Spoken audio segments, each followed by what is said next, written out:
demostrado que somos capaces, junto con el pueblo, a resolver todo tipo de problemas. Las privatizaciones fueron su gran caja chica, la fuente de su clientelismo. Vendió el país a precio de huevo roto, subvaluó empresas, nos dejó sin sectores estratégicos y descapitalizó el país, porque a los postores les dejó carta libre para hacer y deshacer a su antojo. Las privatizaciones fueron ideológicas, no correspondieron a una estrategia. Lo único que importó fue hacer caja a como diera lugar. Y esto es lo que se vendió. Electricidad, 68%, agricultura, 35%. De la minería se vendió el 90% de las empresas estatales. En manufactura, el 85,5%. Y de hidrocarburos, el 68%. Todo por 9.221 millones de dólares, de los que solo ingresaron al Estado poco más de 6.000. La diferencia en gastos varios, impuestos, pago a burocracia dorada, saldos de empresas que no pagaron. Y de los 4.880 millones que gastó de la privatización, el 45% lo destinó a la compra de armamento de ese que ahora se cae y al pago de deuda externa, algo que por ley estaba prohibido. El dinero de la privatización debía ir al desarrollo social y a la pacificación interna. Vayamos con algunos hitos de la privatización. Petroperú se vendió por partes y se subvaluó. Ahora estamos pagando el precio más alto de la región en combustibles. La refinería La Pampilla se vendió el mercado más importante del país por 180 millones de dólares, cuando tenía unas utilidades anuales de 85 millones.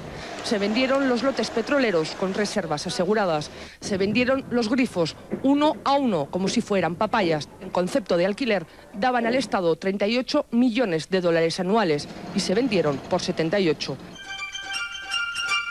Otra filial de Petroperú, la naviera transoceánica, es otro caso de subvaluación. Los buques que tenía estaban en buen estado y estaban valorados en 85 millones de dólares, pero la CEPRI valoró la empresa en 21 millones de dólares. Nos quedamos además sin transporte nacional de combustible. Otro caso clamoroso es Solgas, también filial de Petroperú. Se vendió por 7 millones de dólares, cuando solo su edificio principal estaba valorado en 5 millones de dólares y tenía unas utilidades anuales de 2 millones. Esto fue en 1992. 4 años más tarde, en 1996, los que compraron a este precio la vendieron a Repsol por 50 millones de dólares. Aquellos que argumentan que la venta de Petroperú, Centromin Perú o Ciudad Perú generaría inseguridad en la defensa de la soberanía nacional, pienso que no conocen los hechos, es todo lo contrario. Cuando Fujimori quiso reaccionar ya era demasiado tarde. De Petroperú solo quedaba la chauchilla. Aeroperú fue otra de las perlas de la privatización. Nos quedamos sin una línea de bandera nacional porque se vendió por vender al grupo Aeroméxico, que la liquidó al poco tiempo.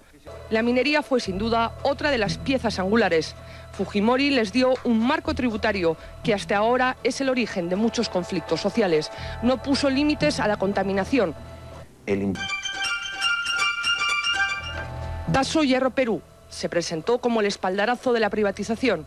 Se valoró en 22 millones de dólares y la empresa estatal china Shougang la compró por 120 millones de dólares, más el compromiso, hasta ahora incumplido, de invertir 150 millones de dólares más. Se les vendió las reservas de cobre y hierro por más de 200 años. Ahora la empresa china lo que ha creado es un grave conflicto social. Contamina, paga salarios de miseria, pero exporta 120 millones de dólares al año. Seguimos con la minería. Centromin era la principal minera del centro del Perú, era una empresa integral. Doerram compró una parte, Volcan la otra. En los dos casos no pagan casi impuestos, contaminan, no han cumplido con sus compromisos de inversión y tienen utilidades millonarias. Se vendieron a precio de risa. Por ejemplo, el yacimiento de Cerro de Pasco se pagó 61 millones de dólares cuando tenía utilidades de 20 millones al año. Nosotros evitamos y hemos tomado en este momento el local a fin de evitar que en este gobierno, que ya está en las postrimerías, se llegue pues a una coligación a entregar pues a unidades estratégicas que son de interés del país. Minero Perú también se regaló. Solo un ejemplo, por el yacimiento de cobre de Quellaveco se pagó 12 millones de dólares y el compromiso de invertir 2.800 millones más. Y hasta ahora solo se ha invertido 70 millones. La misma empresa que compró Quellaveco pagó por un yacimiento en Chile, que era la tercera parte, 180 millones de dólares. Y además se privatizó la luz, el teléfono, vendimos la carne y nos quedamos con el hueso. Hizo del país una combi, nos llenó de carros de segunda, trajo las AFP sin condiciones. Definitivamente fue el hombre guantán, cobertura transparente, fondo triturado. Él sí que cumplió con perder una oportunidad histórica. Al fin y al cabo, era un japonés sin respeto por el país que lo acogió. No quiero terminar este mensaje sin agradecerle la confianza depositada en un gobierno que solo quiere servir. Increíble, ¿no? Qué sensación la que uno tiene después de ver esto. Para contarles una anécdota, Aeroperú se vendió en 19 millones de dólares.